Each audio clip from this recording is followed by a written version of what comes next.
May our time together be a benefit to all people, all beings, and all life forms.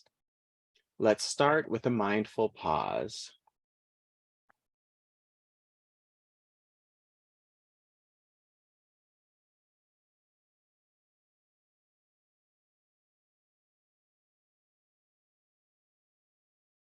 If you feel safe enough to do so, gently close your eyes to help turn your attention inward. Gently take a slow, deep, effortless belly breath.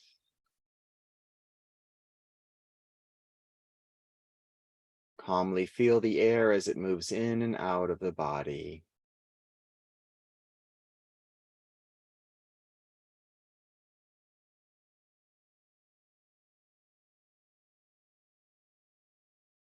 If thoughts arise, let them arise, but pay them no attention. Let all thoughts and worries about today, the past week, and the days ahead fall away into the background of your awareness. Lovingly be here now, peacefully, calmly, with a kind interest in the sensations of breathing.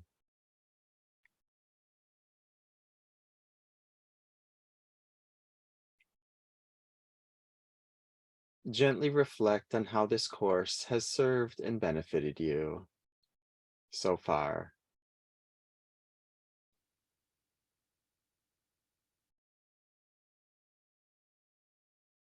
Gently reflect on how you hope this course will continue to serve and benefit you, your friends and family, your coworkers, and all beings and all life.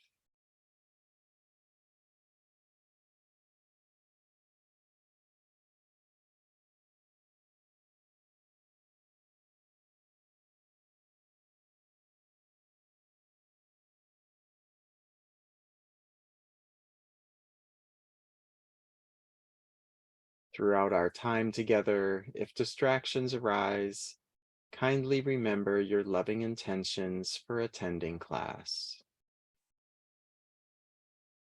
Being mindful of your loving intentions will help you maintain your energy, focus, interest, and engagement so you get the most out of our time together.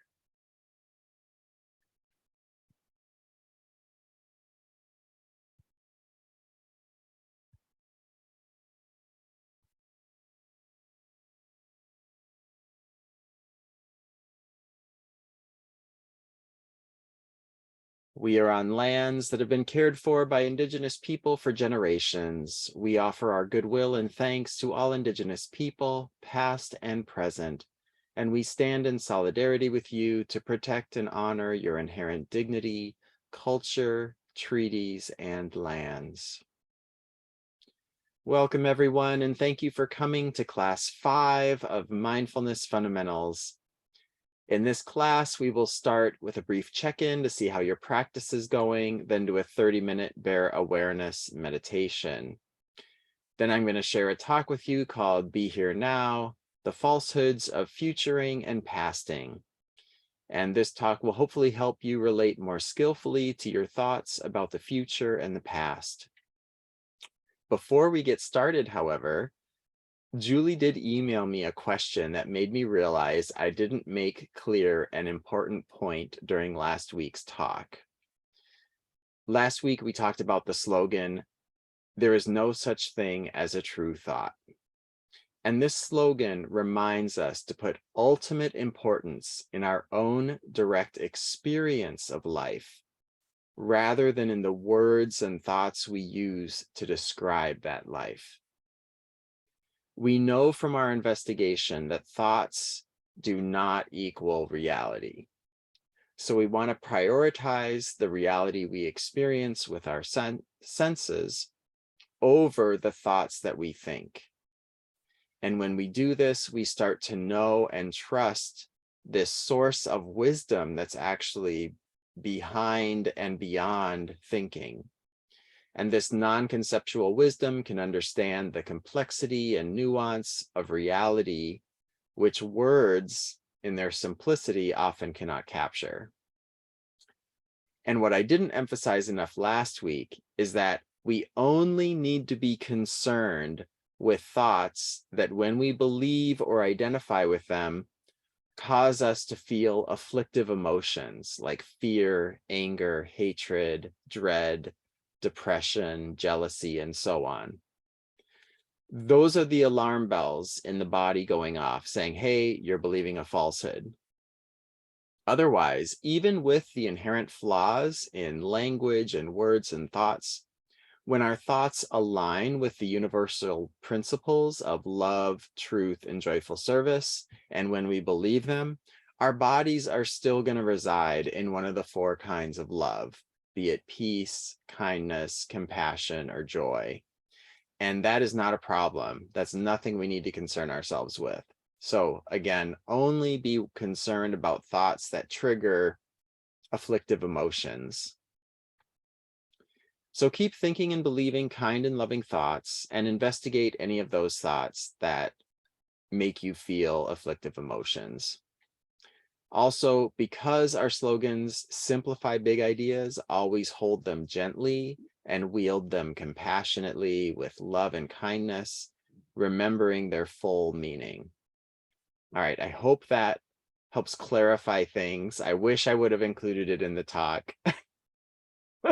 But alas, we do our best, and then we course correct as we go on. So for now, let's check in. For course participants, and I'm going to cut and paste this into the chat. Ooh, Scott's already posted his. Good job. We're looking for the number of days you meditated, the number of days you set intention, the number of times you investigated, the number of times a day you gave thanks, and that's just a guess, on average or a range. And then in a few sentences, share your overall experience with the investigation practice, the Bala practice, and the meditation and mindfulness practices.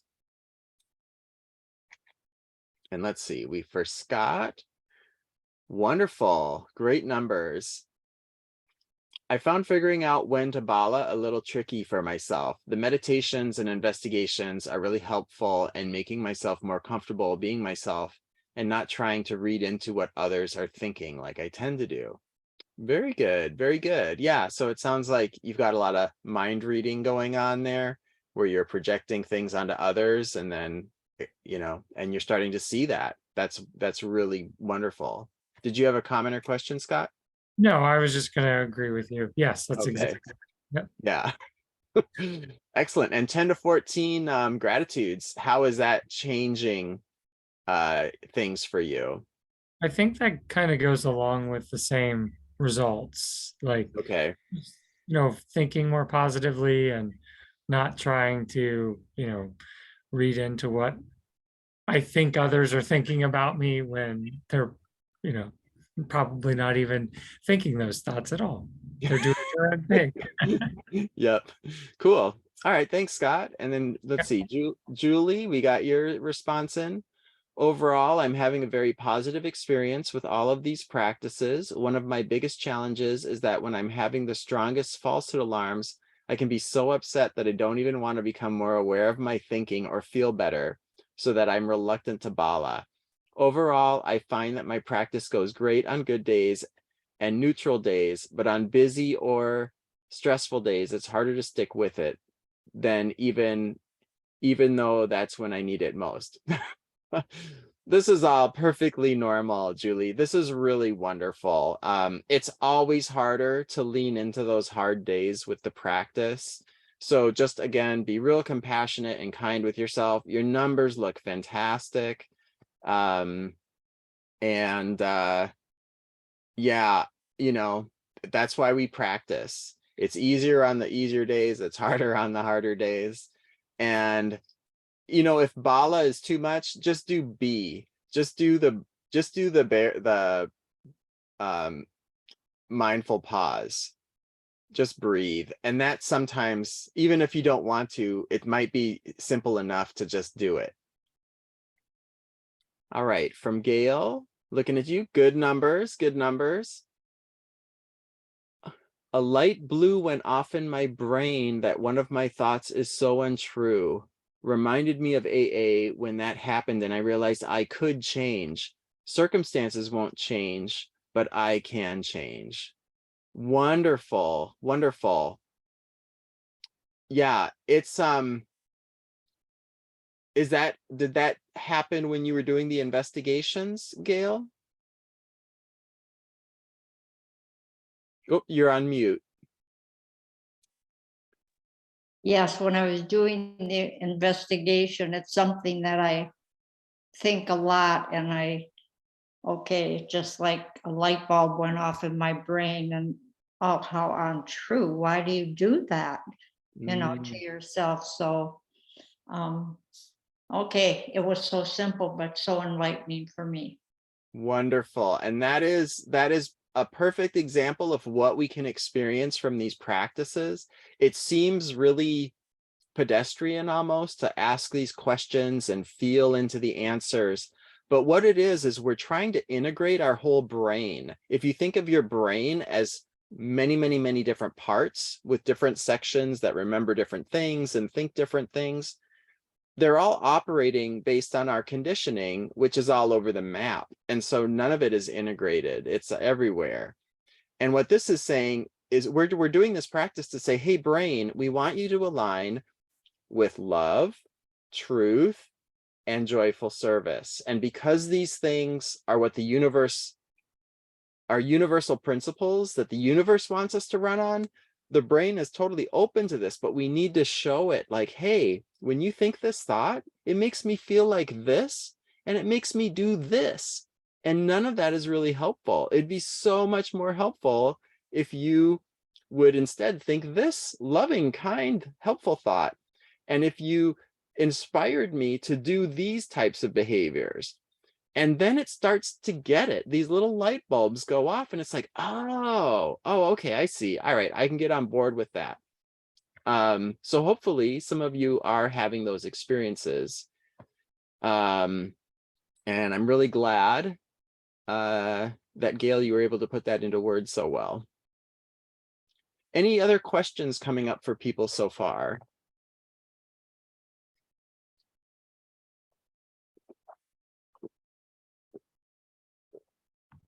I guess just for clarity, so the ball is kind of separate than the investigations of the self. What word am I looking for? Yeah, investigations of the self-judgment. Yes. Bala is like a portable practice that you can just do throughout your day whenever you get triggered emotionally and you're feeling a lot of chaos or fear or anxiety or whatever it is. And it's just sort of like a mini meditation that you can do anywhere. Okay. And then the investigation for now, we're doing it in a more formal way because it really helps to ask all the questions, to feel into it, to spend a few minutes on it, which you might not be able to do on the fly. Right. No, that makes sense. Okay. Cool. Thanks. Yep. All right. Well, we're going to keep chugging along and jump into, move on to our long meditation for today. Today, we're going to do a bare awareness meditation. The technical anchor for this practice is just the present moment. Ooh-ah. But in order to stay grounded in the present moment, we're really going to ground our awareness on all of the pleasant sensations of the body. Like we want to feel the love in the body, however that's showing up. Then we're just going to let our attention wander without holding it anywhere. Just part of the attention's grounded in the body. The rest just wanders around, and we're going to track it by labeling what we use, labeling what we see using the blank is being known format. So that means like thought is being known, sensation is being known, sound is being known. And whatever arises is fine. Wherever our attention jumps is fine. We just keep labeling whatever arises. And this meditation is going to give us an opportunity to practice relating skillfully to our thoughts, what we talked about last week. And in that last week's course, we talked about how being skillful with thoughts means we're mindful of them, which means we don't resist them, which gives them power over us. We don't identify with them, which gives them power over us. And we don't believe them, which also gives them power over us. So we're going to take back our power, and we are going to practice relating skillfully to our thoughts. The last aspect of relating skillfully to thoughts includes compassionately investigating them, but we're not going to do that during the meditation. Now, you may ask, why is it important to relate to our thoughts skillfully in this way? And the reason for this is because when we do, and the thought happens to be a falsehood like judgment, in this way it deactivates the falsehood. When we don't resist it, don't believe it, don't identify with it, we can remain in a peaceful, loving place and be aware of it in our mind. So that's what we call a deactivated falsehood. And on the other hand, an active falsehood is one that we resist, believe, or identify with, and then we feel in our body mental and emotional anguish caused by this falsehood. And that anguish can often cause us to spin off into unskillful behavior. So during this meditation, I want you to notice when you have thoughts that are active and when you have thoughts that are inactive.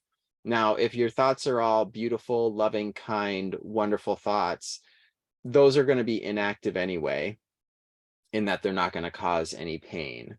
But if a falsehood gets in there, or a judgment or something like that, and it's active, you're going to feel it. So you're going to know based on how it feels in the body.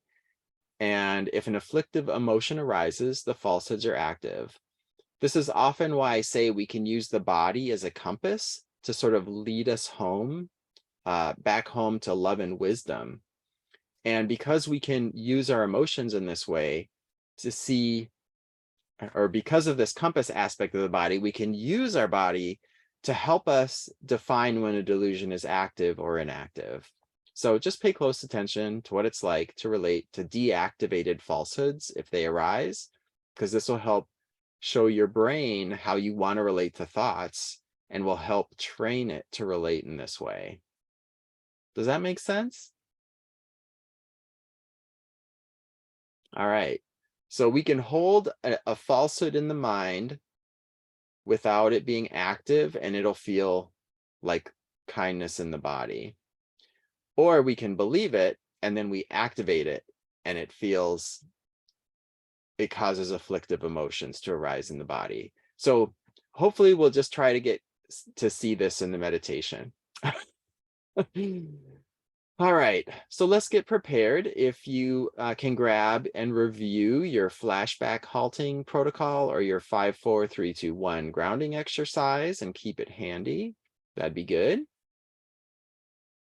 And remember, if ever feelings or memories start to arise that are too destabilizing for you to hold with compassionate mindfulness, then just stop meditating, open your eyes, remind yourself that you are in a safe place, get up and do whatever you need to do to feel safe and in control. So go ahead and get into a comfortable position that will help you stay awake. If it feels wise to do so, keep your eyes closed to direct your attention inward. If you are at risk for falling asleep, then you may open your eyes and gaze in an unfocused manner at something pleasing that doesn't stimulate thought.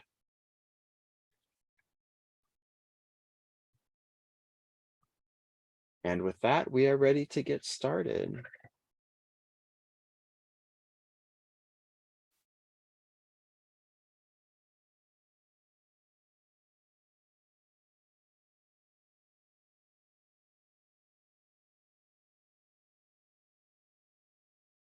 Kindly anchor your awareness on your heart space or on any pleasant feelings that arise.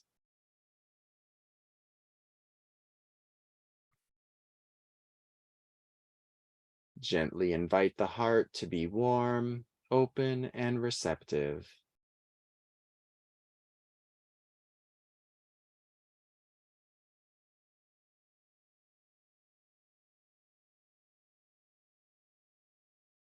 Now silently repeat these loving intentions and try to feel the meaning behind the words. May this practice be done for the benefit and welfare of all life everywhere.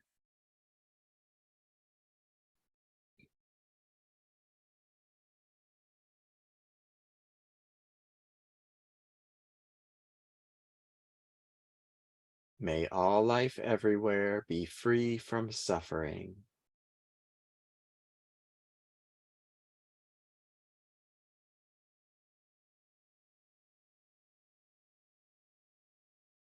May all life everywhere be safe and protected.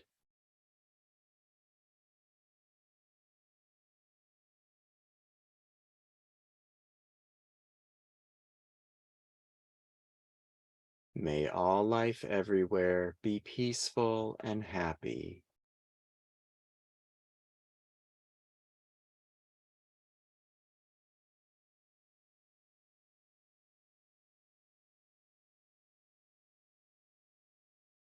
May all life everywhere be healthy and strong.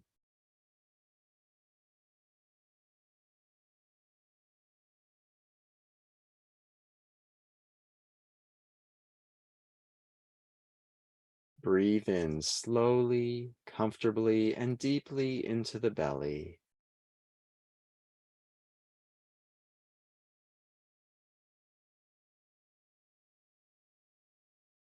Slow, deep belly breathing signals to the body that it is safe and time to rest, which helps the body relax.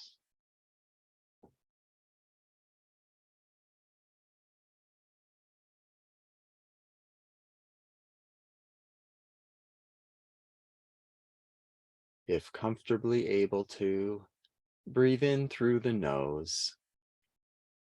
But if that's not possible, then breathe in whatever way helps you relax.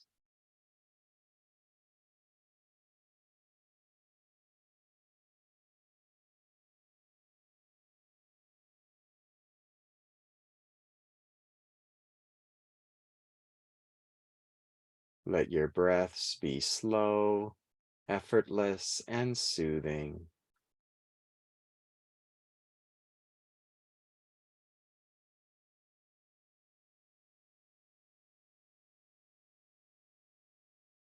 On each in-breath, calmly feel the energy and life in the body.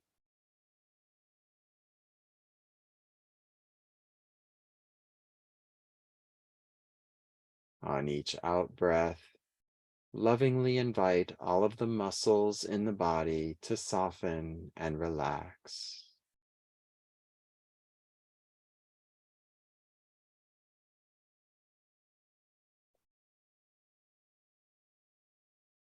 Breathing in, feel the energy and life.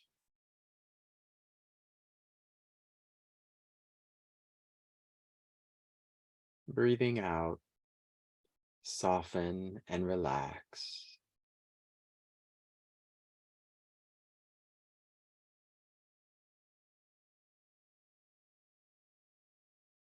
Kindly aim for a healthy balance between energetic alertness and relaxed calmness.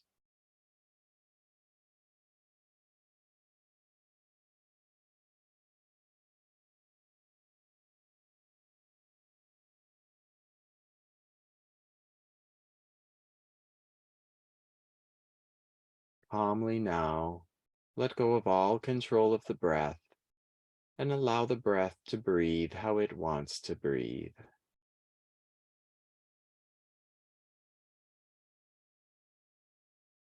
Lovingly scan your awareness through the whole body.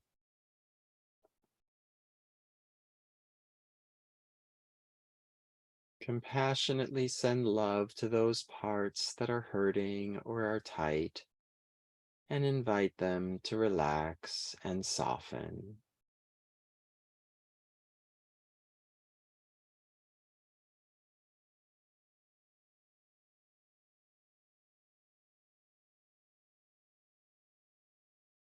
Once again, send appreciation to those parts that are tight and invite them to relax and soften.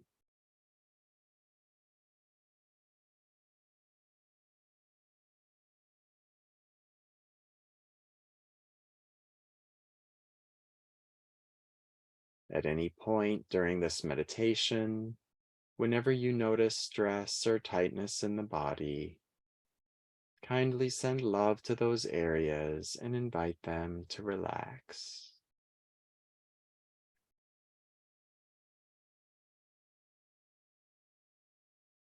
Calmly anchor your awareness on any pleasant feelings you feel, or on the formless space that surrounds the feelings, whichever brings you more peace.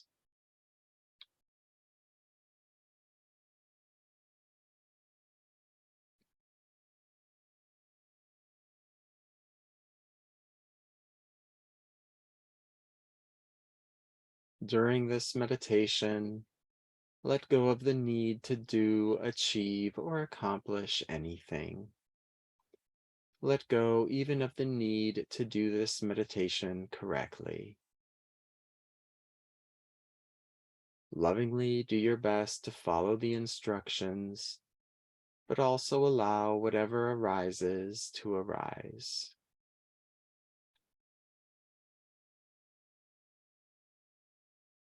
Today, we do bare awareness meditation, also known as open awareness meditation. Bare awareness meditation allows us to practice what it is like to be mindful in daily life. The anchor for bare awareness is the present moment. To help you stay grounded in the present moment, anchor part of your awareness in the feelings of love. As you may remember, there are 4 kinds of love: kindness, joy, compassion, and peace. All of them are pleasant feelings in the body. Compassion is a mixture of pleasant and unpleasant feelings, but overall is a pleasant experience. All of these loving states feel connected, open-hearted, warm, energizing, and pleasant. They may arise as very obvious sensations such as warmth or an influx of energy. They may also arise as very subtle sensations like pleasant vibrations, tingling, a bubbling sensation, flowing energy, or a spacious emptiness. Love may also show up as other sensations I haven't mentioned. Just remember that all of the sensations of love feel pleasant. So gently anchor part of your attention on the pleasant sensations of love that you feel in the body.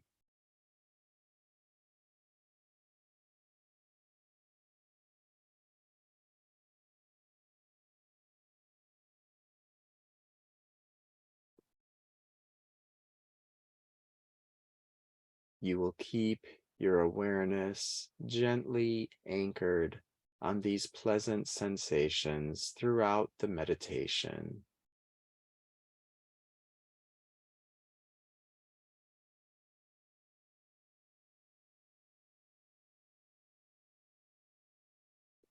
Keep about half to 3/4 of your attention on these pleasant sensations. Allow the rest of your awareness to move freely and just notice what it notices: a sound, a smell, a thought, a sensation, a reactive pattern, a behavior impulse, and so on. Whatever awareness notices, your task is to calmly track what your awareness is knowing. Many people find it helpful to silently label what is being known with a simple phrase like this: hearing is being known. Sensation is being known. Thinking is being known.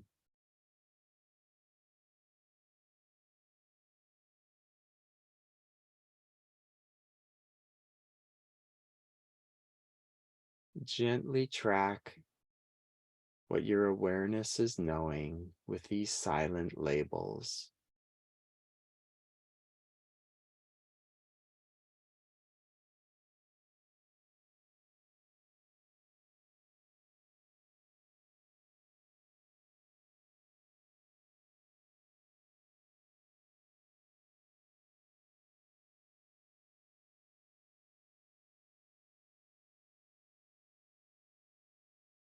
Allow the part of your awareness that's not grounded in the sensations of love to move freely.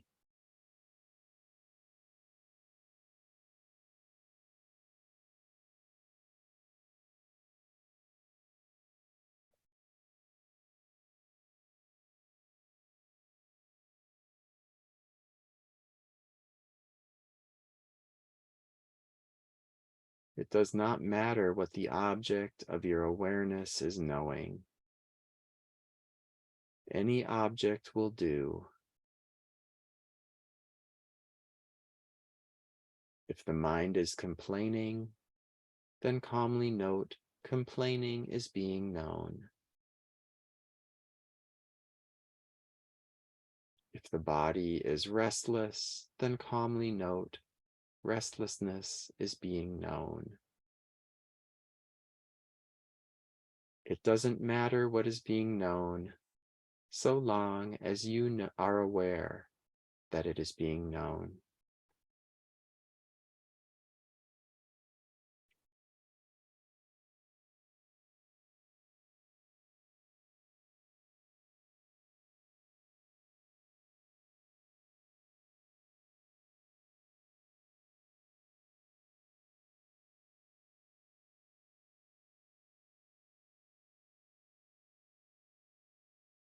Gently keep your loving awareness grounded in the pleasant sensations and spaciousness you feel, while tracking silently what is being known.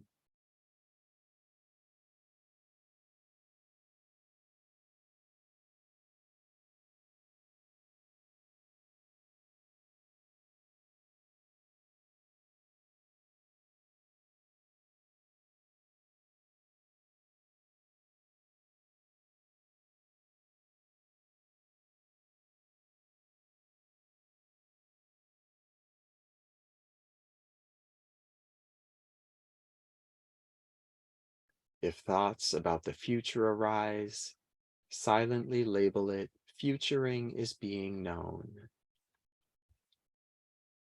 If thoughts about the past arise, silently label it pasting is being known.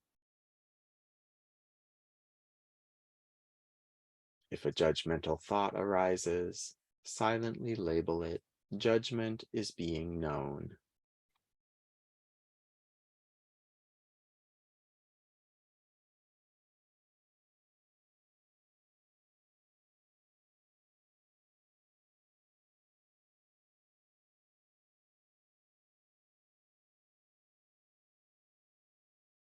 If you can mindfully see these thoughts arise while feeling your inner love, you relate to them skillfully, without aversion, without believing them, without identifying with them.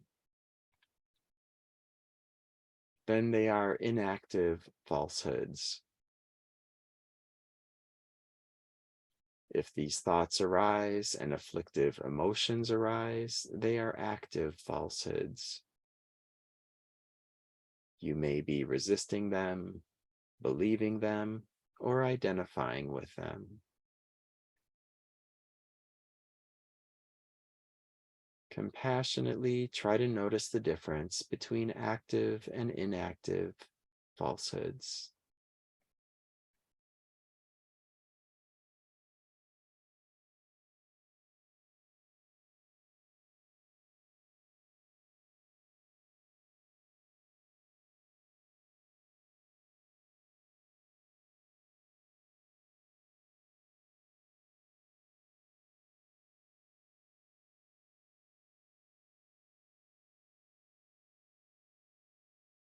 Kindly feel your inner love as you silently label what awareness is knowing.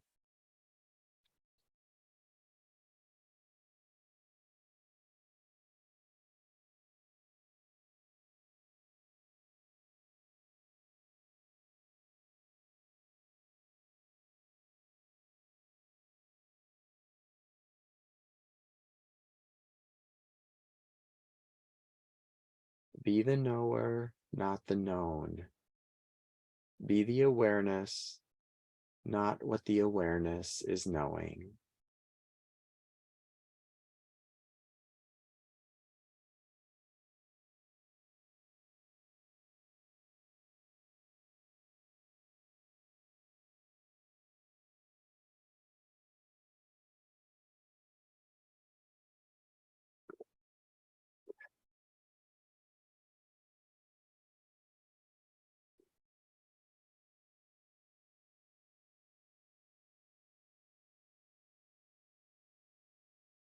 Patiently feel all of the pleasant sensations you feel as you silently track what your awareness is noticing in the present moment.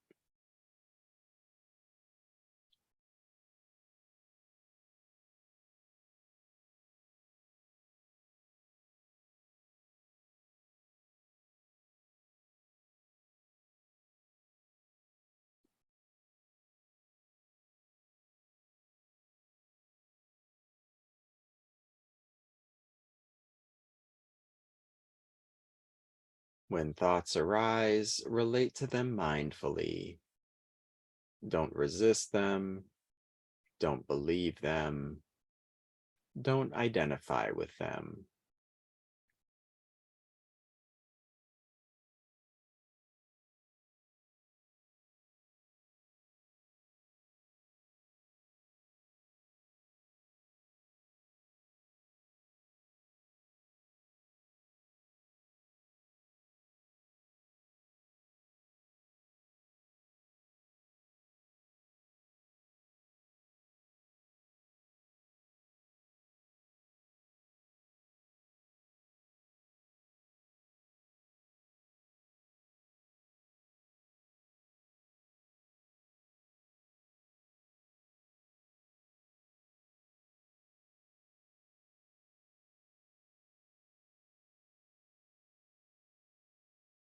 Whenever you notice you are lost in thought, give thanks for this moment of mindfulness and kindly return your awareness to feeling the pleasant feelings of love or whatever other sensations are arising. Then gently notice what is being known in this moment.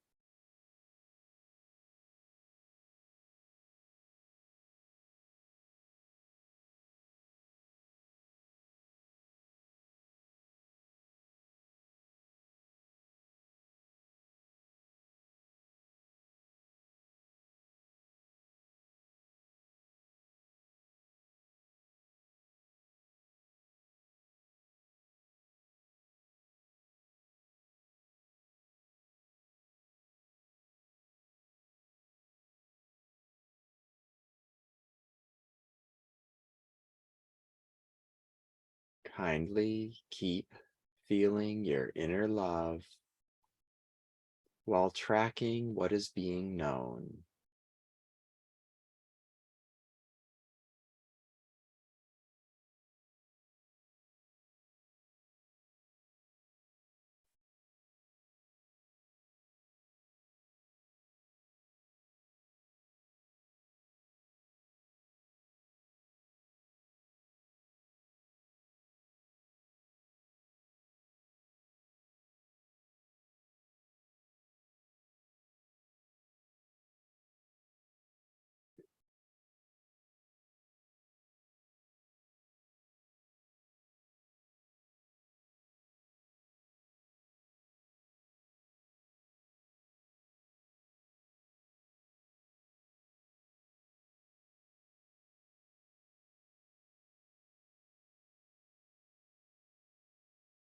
Doing this meditation with loving intentions has gained us many benefits. Out of generosity and love, we energetically share these benefits with all beings. If you feel any pleasant feelings, invite them to radiate out from your heart in all directions, to connect with all life everywhere.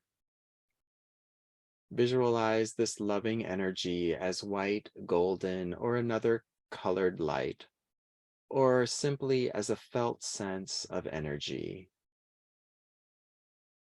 If you don't feel any pleasant feelings, then continue to feel your heart space and repeat these wishes of love silently to all life, while trying to feel the meaning behind the words.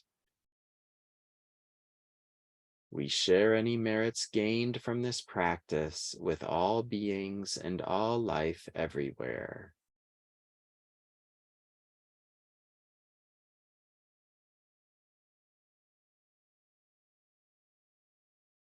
May all life everywhere be free from suffering and misery.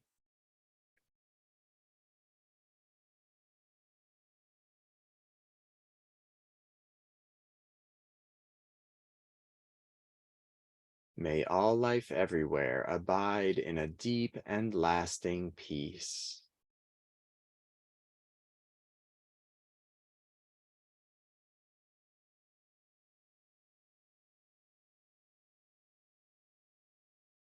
May all life everywhere know the highest forms of happiness and be at ease.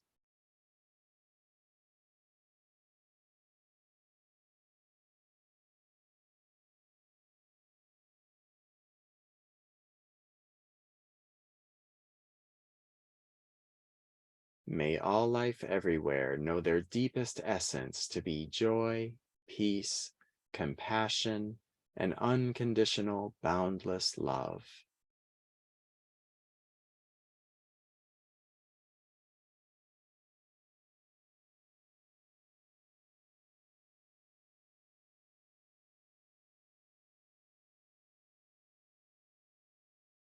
May all life everywhere be fully and permanently liberated.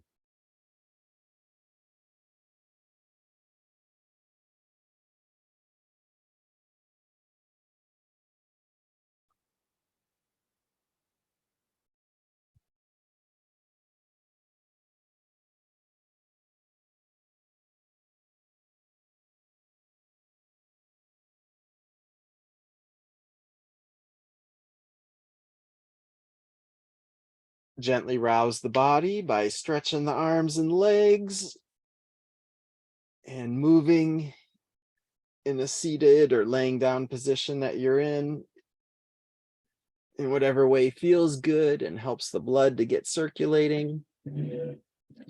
And then feel free, once the body is roused, to stand up and move around in whatever way feels good.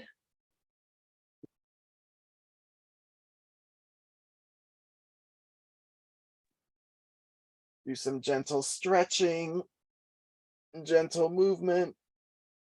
And when you're finished with that, come back, turn on your camera so I know you're with us.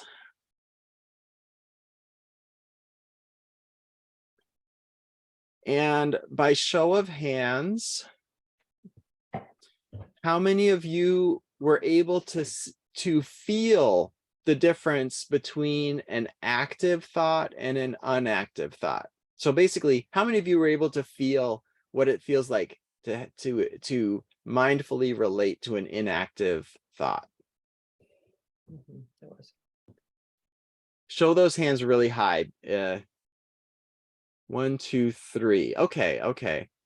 How many of you were thinking how many of you noticed thoughts arise during the meditation? Show of hands.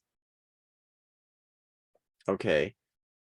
Of you, how many of those thoughts were caused you to feel afflictive emotions?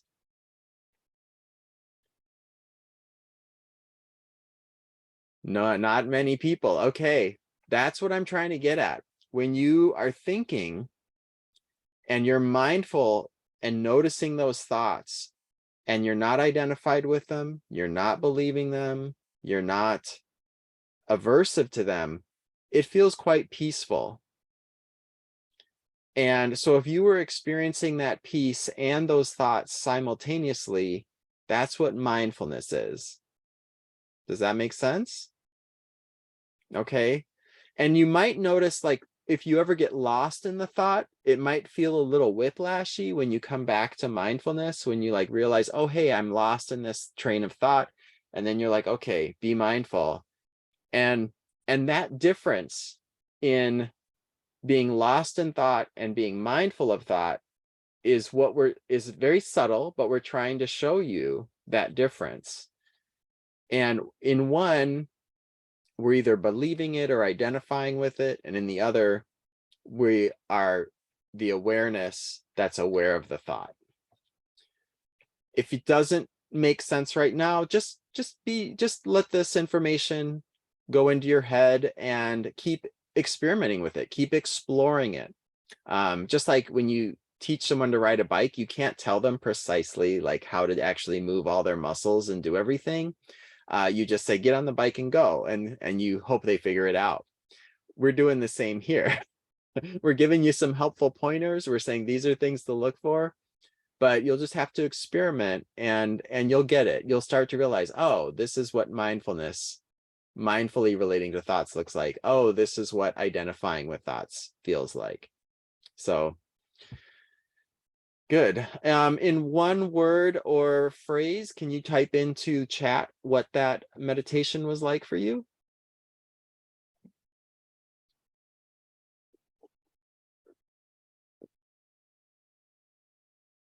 So like the overall experience. Quiet and calm, peaceful, presence and awareness. Excellent. Those are all good answers.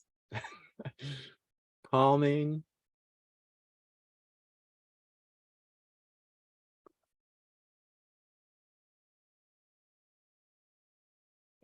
Relaxing. It was nice. My mind did feel very active. Good. It's good to have an active mind and a pleasant experience. That's great. Because you like we said, you don't really have a ton of control over the mind. Peaceful. Good. All right. Well, any questions or concerns come up during that meditation?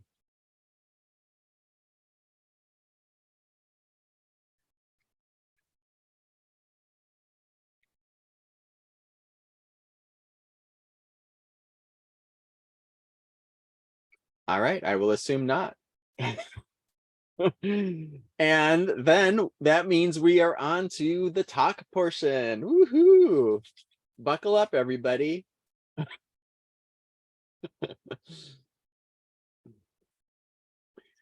Do your thoughts ever wander into the future, causing you to feel worry, anxiety, or fear?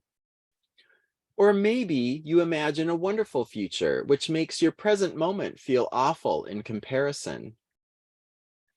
Do your thoughts ever dwell on past failures or traumas, causing you to feel shame, sadness, confusion, and fear? Or maybe you dwell on the good old days, leaving you feeling envious of your past and disappointed with where you are at in life right now. All of this is perfectly normal. We all do this. But what if you could end the mental and emotional anguish you suffer from your thoughts about the future and the past? Would you be interested in learning how to do that? Because that's what this talk is about. So I'm hoping you're interested in it.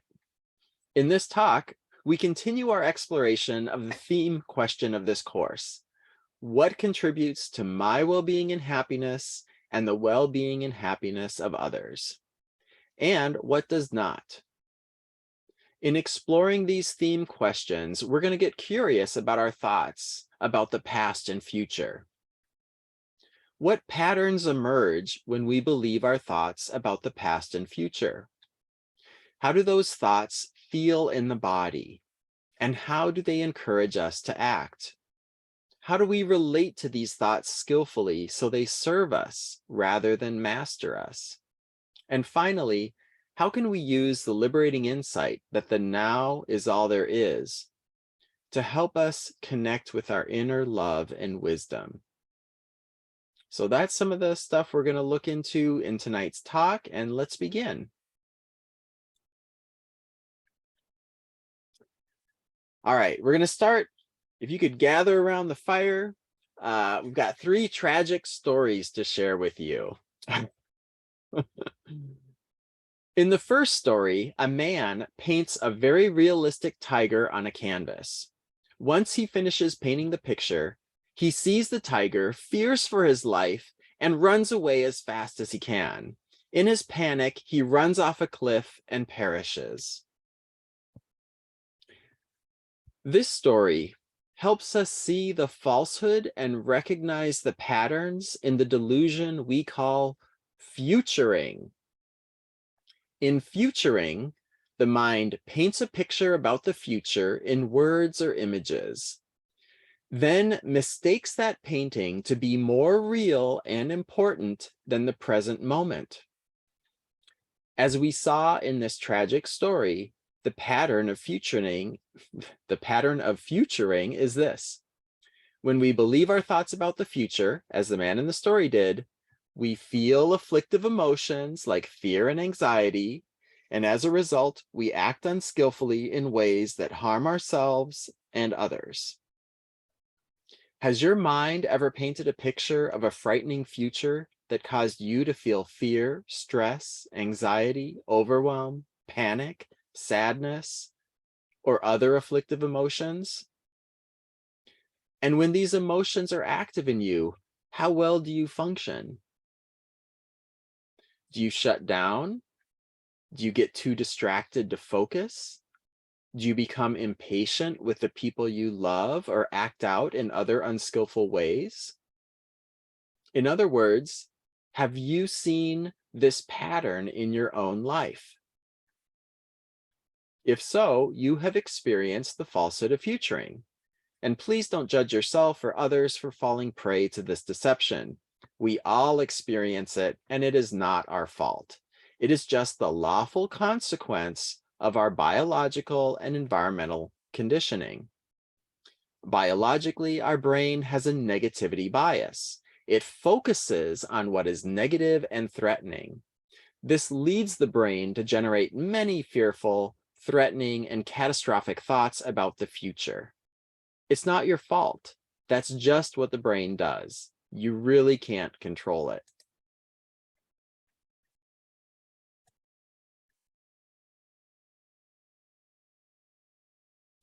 In addition, biologically, our brain has a my thoughts are true bias, which is why we often mistake our thoughts about the future to be the truth. Once again, this is not your fault. So don't judge yourself when this happens. Even if this was your fault, being unskillful does not diminish your inherent self-worth and importance, nor your need to be treated respectfully and with kindness. Life loves you unconditionally, so let's follow life's lead. Thankfully, we can effectively counter the biologically conditioned negativity bias with our gratitude practice and the my thoughts are true bias by developing our mindfulness using meditation and inquiry practices. Oh, snap. Haha. It's a good thing you're taking this course, right? Because we teach all those practices here. Another way futuring impacts us is known as comparison futuring. And we can illustrate this with our second tragic story.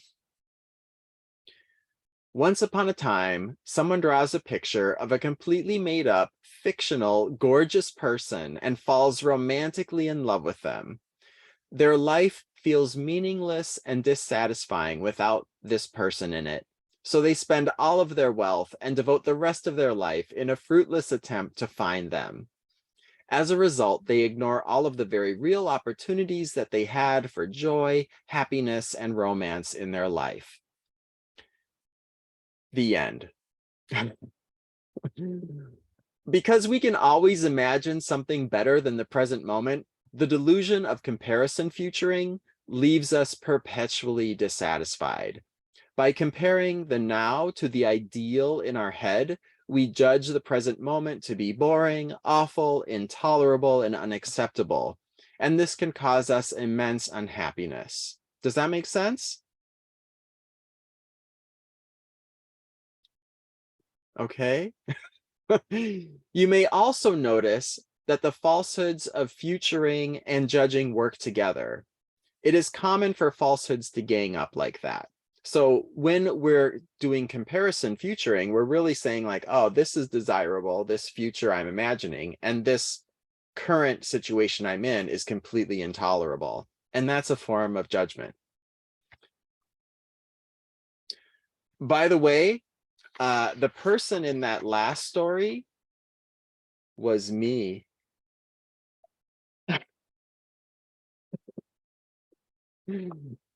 I thought that was hilarious, but I'm just kidding. All right, so you might be wondering, but if I don't think about the future, how do I make plans? You will still need to think about the future to make plans, set goals, and deal with the practical matters of life. When you do this, you need to relate to these thoughts about the future skillfully, like we talked about last week, and like we practiced earlier in our meditation. Keep part of your awareness anchored in your senses, feeling the sensations of the body. This will help tether you to the present moment. Then when you're thinking about these thoughts of the future, remember, thoughts are your subjects, not your masters. Kindly relate to them skillfully, like we learned last week. Let them come, hear them out, but don't mistake them to be reality. Don't believe them or identify with them. When you relate to your thoughts mindfully in this way, you deactivate any falsehoods they might contain. Use the thoughts skillfully to make your plans or whatever, and then when you're done with that, return your full attention to the present moment. So you can still think about the future. We're just saying do it skillfully. Now, another question I think that's common around futuring is something like this. I worry about the climate crisis. Are such thoughts merely futuring? Should I live in the now and ignore the crisis? And I would respond like this. First, wisdom encourages us to love our planet and all life and treat all life with kindness, compassion, and respect. Second, the wisdom tradition of science uses experiments and evidence to help us understand natural laws and predict the future. Within the scientific community, consensus has been reached that climate change is real, it's human-caused, and we need to act now to end our dependence on fossil fuels and animal agriculture if we want to avert massive tragedies around the globe. If we can hold this information compassionately and peacefully, our inner love and wisdom sees the need to take immediate and dramatic action.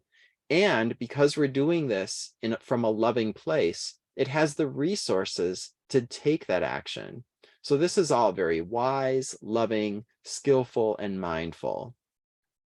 It only becomes futuring if we mistake the terrifying predictions of the future, such as sea levels rising, ice packs melting, deadly heat waves, droughts, famines, epidemics, massive species die-offs, and so on, to be more real than the present moment. Because if we do this, if we mistake this tragic vision of the future to be more real than the present moment, we're going to become incapacitated by fear, anxiety, and overwhelm. Or we're going to lash out unskillfully in rage and desperation.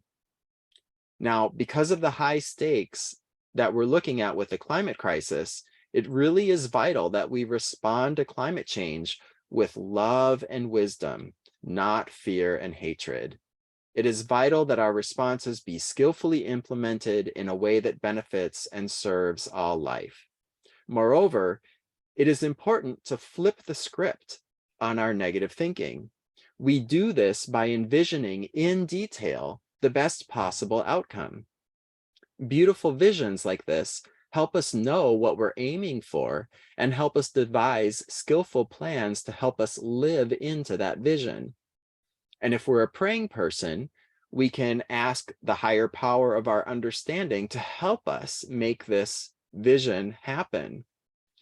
Now, this may sound like futuring, but when our thoughts cause us to feel love, kindness, enthusiasm, hope, peace, joy, and other pleasant states of love, we don't worry about those thoughts. Such thoughts align with the universal laws of truth, love, and joyful service. It is only when our thoughts cause us to mentally and emotionally suffer or engage in unskillful behavior that we need to be concerned about them and mindfully investigate them. And, this could happen with our beautiful vision of the future of a world free of climate change if we hold that vision and decide that we can't be happy until we actually have attained it. That would be comparison futuring, and it would be unwise because we're going to live in misery. But if you hold it up instead as a roadmap and an inspiring destination that you aim to bring about, it is helpful, it's beautiful, and it aligns with truth, love, and joyful service. So these are some of the nuances of this practice. Does that all make sense? Okay, good. Heads are nodding on this one. Good, good. So embracing the now is not about burying our heads in the sand and ignoring individual or collective problems. Embracing the now helps us meet and respond to our problems with love, wisdom, and skillfulness in powerful ways to create beloved community. Cool. All right, our third story comes from the novel Great Expectations by Charles Dickens. As a young woman, Miss Havisham had wealth, beauty, and stature. A young man wooed her, and she fell deeply in love with him. He proposed, and she agreed to marry him. On the morning of her wedding, Miss Havisham stood in her gorgeous wedding gown, admiring the beautiful wedding cake and all that it represented. Then at 8:48, let me try that, take 3. Then at 8:40 a.m., a servant approached her with a letter from her beloved. In this letter, he confessed that his interest in her had been a ruse to help him steal her wealth. And now that he had succeeded in that, he has left the country. He never intended to marry her at all. This news crushed Miss Havisham. Her deep grief, embarrassment, and sorrow caused her to dwell in that traumatic moment and its misery. And this was represented in the book by having all of the clocks and watches in the house stopped at precisely 8:40 a.m. The room where she received the note, she left untouched, wedding cake and all. Every day she wore her wedding dress and sat in that room. She refused to leave the house or see family. The mansion she lived in was neglected and fell into ruin. And this was how she lived her life for over 3 decades. In her pain, she wanted to cause pain. Since a man wounded her, she wanted to wound a man. She concocted a revenge scheme. She adopted a daughter, Estella, who she groomed to be an instrument of her revenge. She raised Estella to be heartless and beautiful. She then worked to have a young man named Pip fall madly in love with Estella so she could mercilessly break his heart as her heart had been broken. Now, Miss Havisham was swindled and jilted on her wedding day. This represented one very traumatic moment of her life. She then dwelled in that moment, reliving the suffering day after day, causing her to act out unskillfully in ways that limited and restricted her life and harmed Estella and Pip. I share Miss Havisham's story because to me, she is the poster person for pasting. Like futuring, pasting is a falsehood. In pasting, we mistake our memories of the past to be more real than the present moment. Our brain's negativity bias makes it easy and common for us to fixate on, get stuck in, and define ourselves by our past traumas. This delusion of pasting causes us to suffer in many ways. First, like with Miss Havisham, pasting causes us to dwell on and relive our painful past experiences of abuse, trauma, and failure. This can cause us to feel a lot of shame, grief, sadness, frustration, anger, hatred, blaming, judgment, self-pity, hopelessness, and many other afflictive emotions.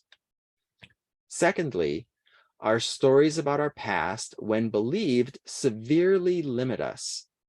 Miss Havisham believed that because of the awful things that had been done to her, she could never be happy. This became a self-fulfilling prophecy. How many limiting stories do we have in our heads about what we cannot do, achieve, or tolerate based on our past experiences? All of these stories, when mistaken to be the truth, keep us imprisoned and limit our full potential, just as Miss Havisham essentially imprisoned herself in her room with the wedding cake. Finally, just like with futuring, we can also do comparison pasting.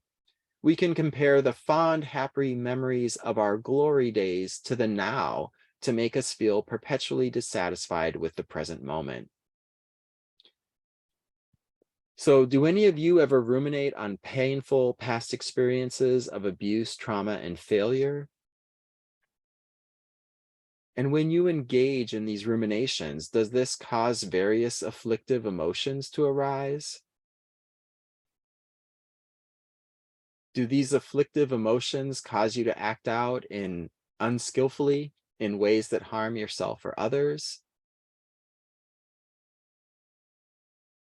Can any of you relate to this? I know I can. And I hope to the degree that pasting happens in your life, you can relate to this as well. Now, you might be thinking, but the past actually happened. How is remembering the past a falsehood? Well, last week on November 14th, 2022, Carolyn Hacks wrote in her advice column, quote, "Have you done any reading on the unreliability of memory, especially with eyewitness testimony? We're biased, we're impressionable, we're tempted by pat narratives to tie things together in palatable or familiar or accessible ways, and especially to make ourselves look better. So if you are basing your now on how you remember then, you're building on sand." Boom, mic drop. She says it so well. Our memories of the past do not equal the past. What we remember, how we remember it, what we emphasize, what we forget, how we interpret it all of this distorts our memories of the past in significant ways, which means once again, we are mistaking a painting in our head or a mental mirage to be more real than the present moment. Does that make sense? All right. Secondly, the now is all there is. If we're not living in the now, we are missing life. When Oprah Winfrey was a child, she lived in poverty, wore a potato sack to school, and often went hungry. Her grandmother raised her and routinely whipped her bloody for misbehaving. From the age of 9 to 14, Oprah was raped and molested numerous times by a cousin, an uncle, and family friends. So Oprah speaks with very hard-won experience when she says, "Whatever has happened to you in your past has no power over this present moment because life is now." Again, whatever has happened to you in your past has no power over this present moment because life is now. And this is exactly what wisdom traditions teach us on this subject. Live in the now. Wisdom teacher Peace Pilgrim said, "Live this day. Yesterday is a dream and tomorrow is only a vision. But today, well lived, makes every yesterday a dream of happiness and every tomorrow a vision of hope. Never agonize over the past or worry over the future. Live this day and live it well." The Buddhist master Dipa Ma puts it simply, "Thoughts of the past and future spoil your time." In all she did, Dipa Ma remained present, moving with ease, simplicity, and wholeheartedness. These wisdom teachings point us toward the liberating insight that counters the conceptually based falsehoods of futuring and pasting. And that insight is this: the now is all there is.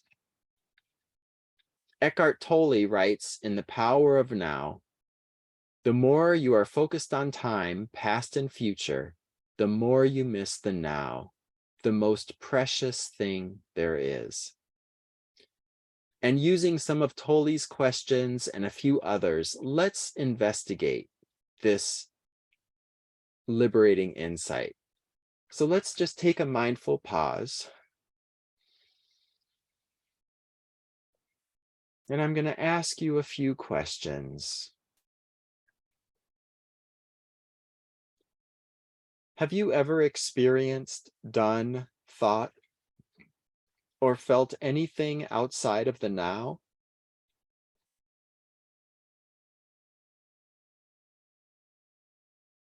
Do you ever think you will?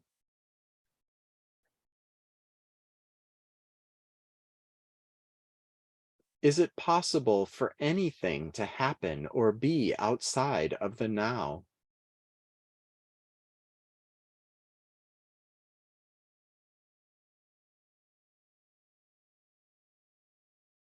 Can you point to or hold on to anything that exists outside of the present moment?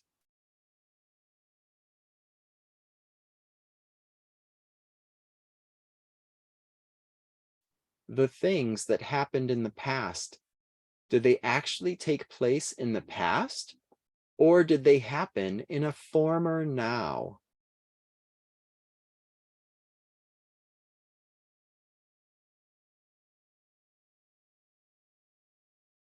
The things that you think of as the future, are they not just imagined projections of the brain that happen in the now?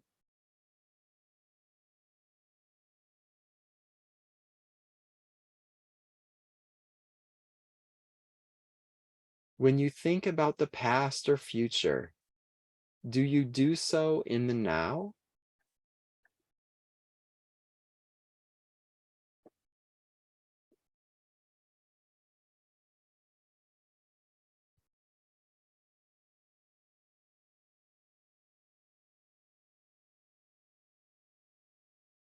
So how many of you through that investigation were able to experience that the now is all there is? Just show of hands.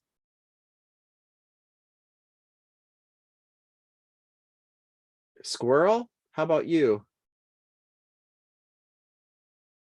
Oh, okay, your hand was too low for me to see it. All right, that looks like everybody. Good.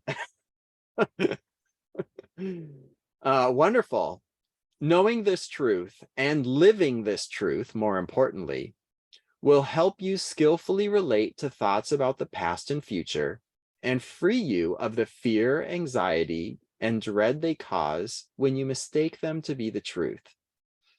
As you live from the present moment, your life becomes much more simple, peaceful, and joyful. You relate mindfully and skillfully to your thoughts about past and future. As you investigate those that decrease the quality of life, you show your brain how those thoughts don't serve you, and the brain starts to think those thoughts less and less. When you do take excursions of thoughts into the past to remember something or the future to plan, you do so mindfully, calmly, peacefully, aware that the thoughts are just thoughts, not identifying with them and not believing them to be more real than the present moment. So, what are you going to do with this information? Hopefully, you're going to live in the now. You're going to be present most of the time. Do everything you do with mindfulness, quality, and care. Only think about the past and future as minimally as possible to deal with the practical matters of life. And in the times when you do this, do it mindfully. To live in the now, I encourage you to do the Be Here Now practice. It works just like the meditation we did tonight. You anchor most of the awareness on the pleasant, loving feelings in the body. The rest of your awareness then focuses on doing whatever you're doing with mindfulness, quality, and care. When you notice that awareness has wandered away, you joyfully celebrate this moment of mindfulness and kindly bring it back to your anchored. This Be Here Now practice will keep you grounded in the present moment, feeling your inner love, and make your days pleasant and productive. As you do this, be mindful of pasting and futuring when they arise. When thoughts about the future arise, label them saying, "Futuring is being known." When thoughts about the past arise, label them saying, "Pasting is being known." Also, label if they are active or inactive. If you relate to these thoughts skillfully, they are inactive and you still feel your inner love. But if the thoughts are activated, you're going to feel an afflictive emotion in the body. And when that happens, use the Bilotti technique to help you skillfully relate to your thoughts and to compassionately retrain the brain to be more kind, helpful, and truthful. Or just if the Bilotti technique is beyond you right now, which it probably is because I haven't really given you all the nitty gritty on how to do that, just do the mindful pause for 10 breaths. How about that? We'll just do that. So as often as possible, please do this Be Here Now practice to stay grounded in the now. And whenever active falsehoods arise, do the mindful pause to get back into a skillful relationship with your thoughts. So now you have had the good fortune to be exposed to this information. Now you can start to retrain your brain so that it no longer gets scared, stressed, shamed, and disappointed by your brain's mental mirages about the past and the future. Imagine if this was widespread knowledge. Imagine if everyone had the good fortune to know the terms pasting and futuring and what they meant and how this way of thinking is unhelpful, unskillful, and false. Imagine if everyone had the good fortune to be kindly exposed to the liberating insight that the now is all there is, and were able to live that way. Can you just imagine the oceans of suffering that would be prevented by this? Can you imagine how much more mindful, loving, and skillful all of us would be as individuals, as a people, as a culture, and as a world? When I imagine these things, my mind paints a beautiful picture of global beloved community where all life thrives.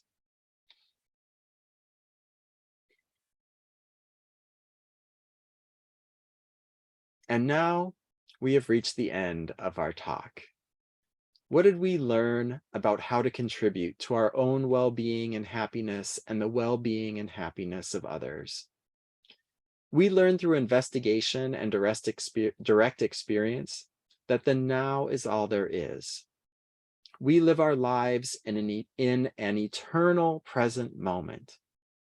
It is never not now. The past and future we speak of are mental mirages that, when believed, cause us to suffer and act unskillfully in ways that harm ourselves and others. That is their pattern. And why does this matter?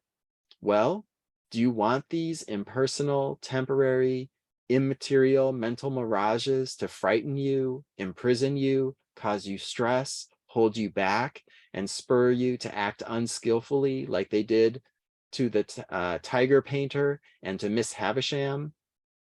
Or do you want to be free to live with your full courage, power, love, and wisdom? Clearly, it's an easy option. If you want to live the fullness of your being, then live in the now. Come to your senses and live in the present moment using the Be Here Now technique. Thoughts about the future are painted tigers that we need not fear, and imagined lovers that we need not pine away after. If the futuring thoughts make you fearful and anxious, then flip the script. Imagine the best possible outcome, one that brings peace, courage, and inspiration. Dwell on it lovingly, then ask life to help make that happen, and do your best to help make it happen. If comparison futuring makes you dissatisfied, then notice that and give thanks for all that you appreciate in your life. Thoughts about the past are also mental mirages. Don't be Miss Havisham. Don't allow the pasting to imprison and limit you and cause you to harm yourself and others.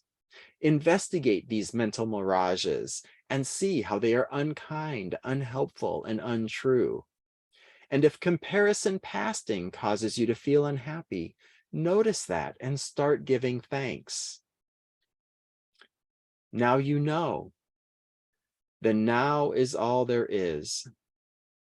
And your thoughts about the past and future are mental mirages that, when believed or identified with, cause great suffering and unskillfulness. So I leave you with this final question. What will you do with this wisdom to live a more mindful, loving, wise, and joyful life? Let's take a mindful pause.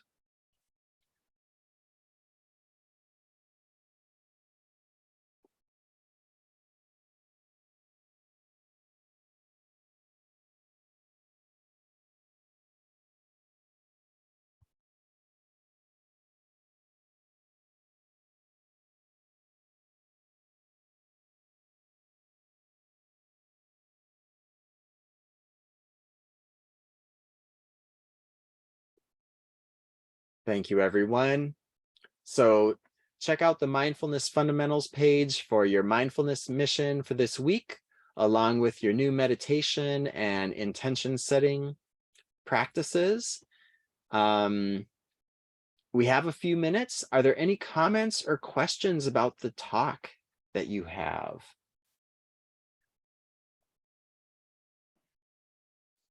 I thought it was excellent. You do a wonderful job. Thank you, Gail.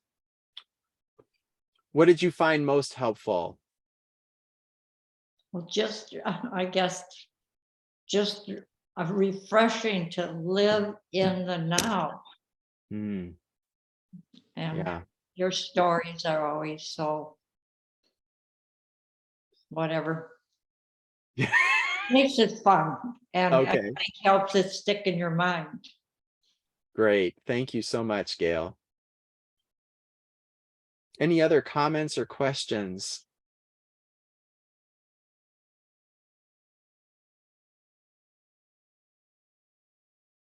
Is there anything that doesn't make sense or that you're confused about?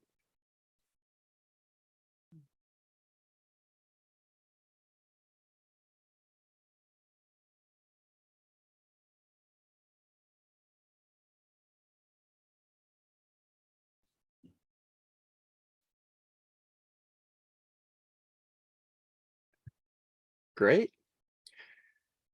Oh, well, I'm glad we got to have a class that actually had a question and answer period, because sometimes I leave thinking, oh boy, they might have had a lot of questions I didn't answer, but now I just realized you're so smart, you just get it. I'll still try to make time for Q&A sessions, of course. But for now, let's transition into our closing meditation.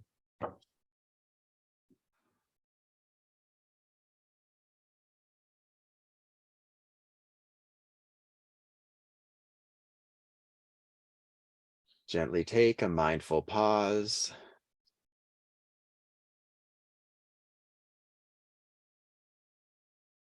Our time together, learning how to come home to love, truth, and joyful service, brings us many benefits. We freely share these benefits energetically with all beings and all life, that they too may benefit from our meditation practice. May all people, all beings, and all life be free from suffering, safe and protected, healthy and strong, peaceful and happy.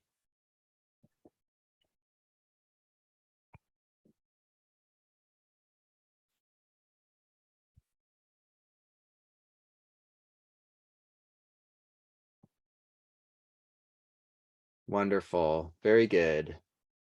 Next week, we're going to do a talk on joyful service.